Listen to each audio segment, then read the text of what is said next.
ఇక టీడీపీ జనసేన కూటమికి సంబంధించిన 118 మంది అభ్యర్థుల జాబితా చంద్రబాబు ప్రకటించారు. ఇందులో జనసేనకు 24 అసెంబ్లీ సీట్లను కేటాయిస్తున్నట్టు, అలాగే 3 పార్లమెంటు స్థానాలను కూడా ఇస్తున్నట్టు ప్రకటన చేశారు. మరి పవన్ కళ్యాణ్ అలాగే చంద్రబాబు ఉమ్మడిగా కూడా మీడియా సమావేశంలో అభ్యర్థుల జాబితాను ప్రకటించడం మనం ఎక్స్క్లూజివ్గా న్యూస్ 360 స్క్రీన్పై కూడా చూసాము. ఇక ఇదే అంశానికి సంబంధించి మరి ఏపీ ఇన్ఛార్జి కాశీరావు మరింత సమాచారం అందిస్తారు. కాశీరావు చెప్పండి, ఇప్పుడు టీడీపీ ప్రకటించిన 94 సీట్లు కావచ్చు, ఆ జనసేన ప్రకటించిన 5 సీట్లకు సంబంధించి ఇక మరి ఆశాహులందరికీ అవకాశం దొరికినట్టేనా? ఇక టీడీపీ జనసేనలో మరి గత కొన్నాళ్ళుగా కూడా టికెట్ల విషయంలో మరి కొనసాగుతున్న ఏదైతే సస్పెన్స్ ఉందో మరి కొంత తెరపడినట్టేనా? చెప్పండి కాశీరావు. తెలుగుదేశం పార్టీ జనసేన ఈ రోజు అభ్యర్థులను ప్రకటించడం అయితే జరిగింది. మొత్తం జనసేనకి 24, అలాగే టీడీపీ 99 మందిని కూడా ప్రకటించడం కూడా జరిగింది. అభ్యర్థులను ప్రకటించడం జరిగింది. అయితే వ్యూహాత్మకంగానే అటు తెలుగుదేశం పార్టీ అలాగే జనసేన వ్యూహాత్మకంగానే అభ్యర్థులను ప్రకటించిందనే చెప్పుకోవాలి. ఖచ్చితంగా గెలుపు గుర్రాల వేటలోనే వీళ్ళు ఉన్నారని కూడా మనం చెప్పుకోవడానికి అవకాశం ఉంది. జనసేన కూడా ముఖ్యంగా ఏదైతే తాము గెలుస్తామో ఖచ్చితంగా అవే సీట్లను తీసుకునే పరిస్థితి అయితే ఉంది. ఎక్కువ సీట్లు జనసేన పార్టీ తీసుకొని ఓడిపోవడం కంటే ఖచ్చితంగా 90%, 100% విన్ ఉండే అవకాశం ఉండేటువంటి సీట్లను మాత్రమే జనసేన పార్టీ తెలుగుదేశం పార్టీ చంద్రబాబు నాయుడుతో ఒప్పించి తీసుకోవడం కూడా జరిగినట్లుగానే మనం చెప్పుకోవాలి. ముఖ్యంగా 24 సీట్లలో జనసేన పార్టీ బలంగానే ఉందని చెప్పుకోవాలి. మిగతా ఏదైతే అంటే ఎవరికైతే ఈ 24లో తెలుగుదేశం పార్టీకి నుంచి ఆశావాహులు ఉన్నారో వాళ్ళని కూడా తెలుగుదేశం పార్టీకి సంబంధించినటువంటి అధినేతలు వాళ్ళని బుజ్జగించే ప్రయత్నం కూడా చేస్తున్నారు. అయితే కొంత అసంతృప్తులు అయితే లేకపోలేదు. తమ మొదటి నుంచి కూడా పార్టీని నమ్ముకొని పార్టీ కోసం కష్టపడి పనిచేసి ఇప్పుడు పార్టీ టికెట్ లేకపోతే కొంత అసంతృప్తి అయితే వ్యక్తమయ్యే పరిస్థితి ఉంది. అయితే వాళ్ళకు కూడా పార్టీ అధికారంలోకి వచ్చిన తర్వాత అంటే అలాగే తెలుగుదేశం పార్టీ జనసేన పార్టీ ఒకవేళ అధికారంలోకి వచ్చినైతే వాళ్ళకి ఖచ్చితంగా పెద్ద ప్రయారిటీ ఇస్తామని చెప్పి వాళ్ళని కూడా అధిష్టానం బుజ్జగించే ప్రయత్నం కూడా చేయలేదు. ఇప్పటికే ఆ రకంగా కూడా పావులు గడుపుతున్నారు. ముఖ్యంగా రాజమండ్రి రోల్ చూసుకున్నట్టయితే సీనియర్ నేత గోరంట్ల బుచ్చి చౌదరి అలాగే కొంతమంది ఎవరైతే టికెట్ రాకుండా ఉంటారో వాళ్ళని కూడా బుజ్జగించే ప్రయత్నం అయితే చంద్రబాబు నాయుడు ఖచ్చితంగా చేస్తాడంటల్లో ఎటువంటి సందేహం లేదు. ముఖ్యంగా జనసేన పార్టీ టికెట్ల కేటాయింపు లిస్ట్ అయితే ఎవరైతే అక్కడ మెజార్టీ స్థానాల్లో ఎవరైతే గెలుస్తారో ఖచ్చితంగా వాళ్ళకే టికెట్లు కేటాయించడం జరిగింది. ఇక ప్రకాశం జిల్లాలో అంటే మనం ప్రకాశం జిల్లా, నెల్లూరు, రాయలసీమ వీటన్నిటిని కూడా చూసుకుంటే ఇక ప్రకాశం జిల్లా అక్కడి నుంచి నెల్లూరు, రాయలసీమ అటువంటి కడప, కర్నూలు, అనంతపురం ఈ జిల్లాల్లో పెద్దగా జనసేన పార్టీ ప్రాబల్యం చూపదు కాబట్టి అక్కడ పెద్దగా టికెట్లు కేటాయించే పరిస్థితి అయితే లేదు. ఇక ప్రకాశం జిల్లాలో అయితే 2 సీట్లు కేటాయించే పరిస్థితి అయితే ఉంది. ఏదైతే చీరాల, దర్శి 2 బలంగా జనసేన పార్టీ బలంగా ఉన్న పరిస్థితులు ఉన్నాయి కాబట్టి అక్కడ కేటాయించే పరిస్థితి అయితే ఉంది. ఇక రాయలసీమలో అయితే ఈ అంటే జనసేన పార్టీకి సంబంధించినటువంటి టికెట్ల కేటాయింపుల విషయంలో కానీ తెలుగుదేశం పార్టీకి సంబంధించిన టికెట్ల కేటాయింపుల విషయంలో కానీ పెద్దగా వివాదాస్పదమైనటువంటి వ్యవహారాలు వచ్చే పరిస్థితి లేదు. ఎవరైతే తెలుగుదేశం పార్టీకి సంబంధించినటువంటి పనిచేస్తున్నటువంటి నాయకులు ఖచ్చితంగా ఎవరు గెలుస్తారో వాళ్ళే చంద్రబాబు సీట్లు అభ్యర్థులుగా ప్రకటించిన పరిస్థితి అయితే కనిపిస్తా ఉంది. శ్రీనివాస్. ఇక కాశీరావు చెప్పండి, మరి 118 అసెంబ్లీ సీట్లకు గాను పొత్తు కుదిరింది ఓకే, కానీ ఈరోజు మాత్రం దాంట్లో 94 మంది టీడీపీ అభ్యర్థులను చంద్రబాబు ప్రకటించారు. అయితే పవన్ కళ్యాణ్ 24 అసెంబ్లీ సీట్లు కేటాయించినప్పటికీ కేవలం 5గురిని ప్రకటించడం అంటే పవన్ కళ్యాణ్ ఇంత ఎక్స్పెక్ట్ చేయలేదా? వాస్తవానికి మరి కేవలం 5 మందిని ఎందుకు ప్రకటించారు? మరొక 19 మందిని ఎల్లుండి ప్రకటిస్తా అని చెప్పడం కావచ్చు, దీన్ని ఎట్లా చూస్తారు?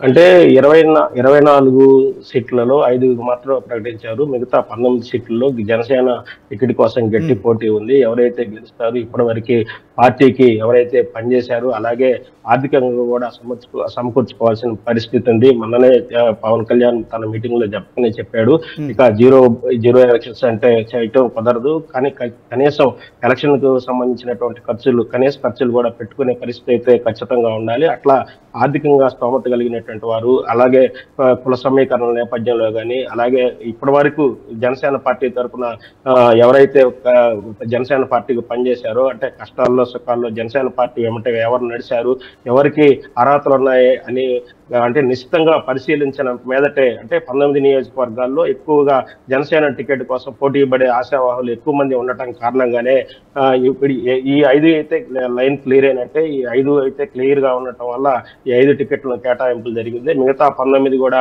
నిశ్చితంగా పరిశీలించి ఎవరైతే ఆశావాహులు ఉన్నారో ఆశావాహుల యొక్క అర్హతలు ఏంటి, వాళ్ళ యొక్క సామాజిక సమీకరణాలు, వీటన్నిటి నేపథ్యాన్ని పరిశీలించిన తర్వాత 2 రోజుల తర్వాత పవన్ కళ్యాణ్ ఈ 19 మంది అభ్యర్థుల లిస్ట్ అయితే ప్రకటించడం జరుగుతూ ఉంది శ్రీనివాస్. కాశీరావు, ఇప్పుడు మరి ఒక విషయం మనం చూద్దాం. ఇక ఈ 94 మంది కావచ్చు, అలాగే జనసేన ప్రకటించిన 5 స్థానాలు కావచ్చు, సో గెలుపు అవకాశాలు ఎలాగ ఉన్నాయి? ముఖ్యంగా ఒంగోలులో మరి ఇప్పుడు ప్రకటించిన అభ్యర్థులు గెలుస్తారా, చెప్పగలుగుతారా? అయితే ఒంగోలులో ఇప్పుడు ప్రకటించిన అభ్యర్థులను చూసుకుంటే మనం పర్చూరు ఏలూరు సాంబశివరావు, ఆయన సిట్టింగ్ ఎమ్మెల్యే, ఆయనకి ఖచ్చితంగా గెలుపు అవకాశాలు ఉన్నాయి. అలాగే తర్వాత అద్దంకి గొట్టిపాటి రవికుమారు, ఆయన కూడా సిట్టింగ్ ఎమ్మెల్యే, ఆయనకు కూడా ఖచ్చితంగా గెలిచే అవకాశం ఉంది. ఇక ఒంగోలు దామచర్ల జనార్దన్ కూడా ప్రకటించడం కూడా జరిగింది. ఇక ఆయన 2019 ఎన్నికల్లో బాలినేని శ్రీనివాసరెడ్డి మీద పోటీ చేసి ఓడిపోయారు. అయితే ఆయనకు కూడా ఈ మధ్య కాలంలో ఒంగోలులో కూడా తెలుగుదేశం పార్టీ పుంజుకుందనే చెప్పాలి. దాంతో పాటు కూడా ఇక్కడ ఒంగోలులో జనసేన బలం ఎక్కువగా ఉంది కాబట్టి తెలుగుదేశం పార్టీ జనసేనలు ఇద్దరు కానీ కలిసి పనిచేసుకెళ్తే విజయావకాశాలు ఎక్కువగా ఉన్నాయని చెప్పి రాజకీయ విశ్లేషకులు కూడా అంచనా వేసిన పరిస్థితి అయితే ఉంది. ఇక కొండేపి నియోజకవర్గానికి వస్తే ఆయన సిట్టింగ్ ఎమ్మెల్యే బాల వీరాంజనేయ స్వామి, ప్రస్తుతం సిట్టింగ్ ఎమ్మెల్యేగా ఉన్నాడు. అక్కడ కూడా తెలుగుదేశం పార్టీకి సంబంధించినటువంటి బలం ఉందని మనం చెప్పుకోవాలి. అక్కడ వైసీపీ ఇన్ఛార్జిగా మేరుగు నాగార్జున ఎర్రగొండపాలెం నుంచి ఇక్కడ షిఫ్ట్ అవడంతో కొంత ఆయనకి మేరుగు నాగార్జునకి కొంత ఇబ్బందికరమైన పరిస్థితులు అయితే మనకు ఉన్నాయని చెప్పాలి. ఇక కనిగిరి నియోజకవర్గం వస్తే ముక్కు ఉగ్ర నరసింహారెడ్డి గత ఎన్నికల్లో వైసీపీ అభ్యర్థి బొర్రా మన్సూర్ యాదవ్ పై కూడా ఓటమి చెందడం జరిగింది. ఆ తర్వాత ఆయన ఎన్నికల్లో ఓటమి చెందినప్పుడు కూడా ఆయన తెలుగుదేశం పార్టీ కనిగిరిలో విస్తృతంగా పార్టీకి సంబంధించినటువంటి కార్యక్రమాలు చేపట్టడం కూడా జరిగింది. అయితే వైసీపీ అక్కడ అనూహ్యంగా బొర్రా మన్సూర్ యాదవ్ అక్కడి నుంచి సిట్టింగ్ ఎమ్మెల్యేని తప్పించి అక్కడ లోకల్ గా ఉన్నటువంటి నారాయణ యాదవ్ కి టికెట్ ఇవ్వటం కూడా జరిగింది. దాంతో అక్కడ కొంతమేర వైసీపీలో కొంత అసంతృప్తులు అయితే ఉండటం కూడా జరిగింది. దీంతో ఉగ్ర నరసింహారెడ్డికి కాస్త గెలుపు అవకాశాలు మనం ఎక్కువగా ఉన్నాయని చెప్పుకోవాలి. ముఖ్యంగా ప్రకాశం జిల్లాలో ఇప్పటి వరకు ప్రకటించినటువంటి సీట్లు ఉన్నాయో అలాగే ఎర్రగొండపాలెంలో కూడా ఎరిక్షన్ బాబుని గత చంద్రబాబు పర్యటన సమయంలో అక్కడ కొంత వాగ్వివాదాలు చోటు చేసుకున్న వైసీపీకి తెలుగుదేశం పార్టీ ఇరు వర్గాలకు వాగ్వివాదం చోటు చేసుకున్నటువంటి నేపథ్యంలో ఆ రోజే చంద్రబాబు చెప్పడం జరిగింది, ఎరిక్షన్ బాబుకి ఖచ్చితంగా మీ క్యాండిడేట్ ఎరిక్షన్ బాబు అని ఆ రోజే అనౌన్స్ చేయడం జరిగింది. అందులో భాగంగానే చంద్రబాబు నాయుడు ఎరిక్షన్ బాబుని ఈ రోజు అభ్యర్థిగా ప్రకటించారు. అక్కడైతే కొంతమేర అయితే వైసీపీ అయితే గట్టిగా బలంగా ఉంది. మరి తెలుగుదేశం పార్టీ సంబంధించినటువంటి అభ్యర్థి ఎరిక్షన్ బాబు ఏ మేరకు నెట్టుకొస్తారు, విజయావకాశాలు ఎలా ఉన్నాయి అనేది వేచి చూడాలి. అక్కడైతే కొంత తెలుగుదేశం పార్టీకి క్యాడర్ ఉన్నప్పుడు కూడా కొంత బలహీనతని మనం చెప్పుకోవాల్సి వస్తుంది శ్రీనివాస్.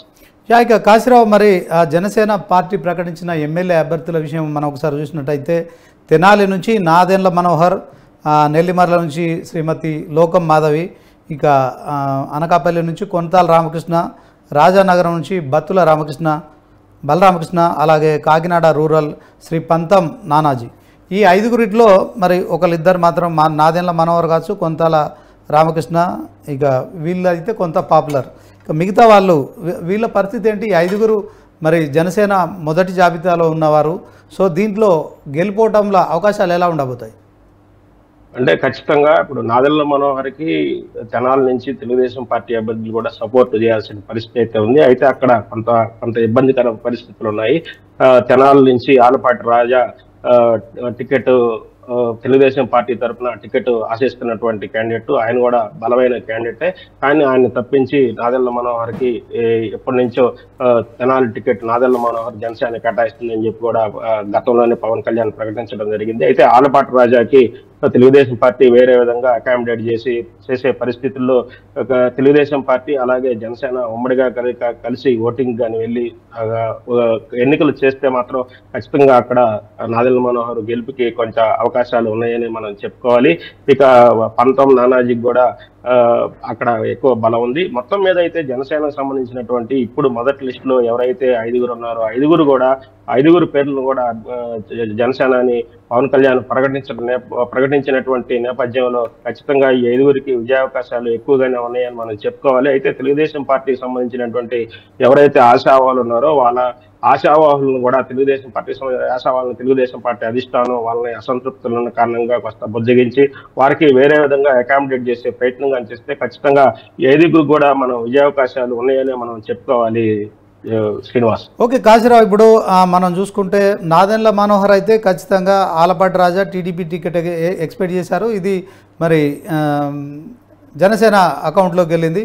ఇక అలాగే నెల్లిమర్ల, అనకాపల్లి, రాజానగరం, కాకినాడ రూరల్ ఈ 4 నియోజకవర్గాల్లో సరే ఓకే కూటమిలో భాగంగా టీడీపీ సపోర్ట్ చేయాల్సిందే జనసేన కూడా టీడీపీకి సపోర్ట్ చేస్తుంది. కానీ ఈ మిగతా 4 స్థానాల్లో టీడీపీకి సంబంధించిన బలమైన అభ్యర్థులు ఎవరన్నారో వారంతా కూడా ఈ 5 స్థానాల్లో టీడీపీకి సంబంధించి సపోర్ట్ చేస్తారా? ఏదైనా తిరుగుబాటు ఉండే అవకాశం ఉందా? అంటే ఎప్పుడైతే తెలుగుదేశం పార్టీ జనసేన కలిసి ఎన్నికలకు వెళ్తామని చెప్పి జనసేన అని పవన్ కళ్యాణ్ చంద్రబాబు నాయుడు రిమాండ్ లో ఉన్నప్పుడు కలిసి వచ్చి బయటికి చెప్పారు. అప్పుడే కొన్ని స్థానాల మీద క్లారిటీ ఉంది. ఆ తర్వాత చంద్రబాబు నాయుడు కూడా క్లారిటీగా చెప్పుకుంటా వచ్చాడు. అలాగే పవన్ కళ్యాణ్ కూడా అక్కడ ఉన్నటువంటి నేతలకు కూడా నిర్దేశించడం కూడా జరిగింది.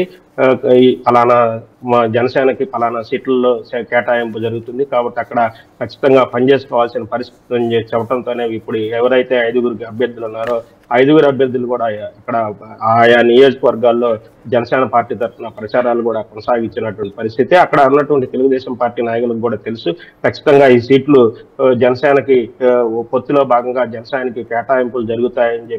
అయితే వాళ్ళ ప్రయత్నంలో భాగంగా తెలుగుదేశం పార్టీకి సంబంధించినటువంటి నాయకులు కూడా వాళ్ళ ప్రయత్నాల్లో భాగంగా కూడా ఖచ్చితంగా ఆశావాహులుగా ఉన్న పరిస్థితి అయితే ఉంది. అయితే ఈ 5గురు అభ్యర్థులకు సంబంధించినటువంటి అక్కడ ఉన్నటువంటి తెలుగుదేశం పార్టీకి సంబంధించినటువంటి నేతలకి ఖచ్చితంగా తెలుగుదేశం పార్టీ అధిష్టానం వేరే విధంగా అకామిడేట్ చేస్తుంది. ఒకవేళ తెలుగుదేశం పార్టీ జనసేన పొత్తులో భాగంగా ఎన్నికలకి వెళ్ళి Kasirao thank you for your updates. మళ్ళీ మిమ్మల్ని అప్డేట్స్ కోసం సంప్రదిస్తాం.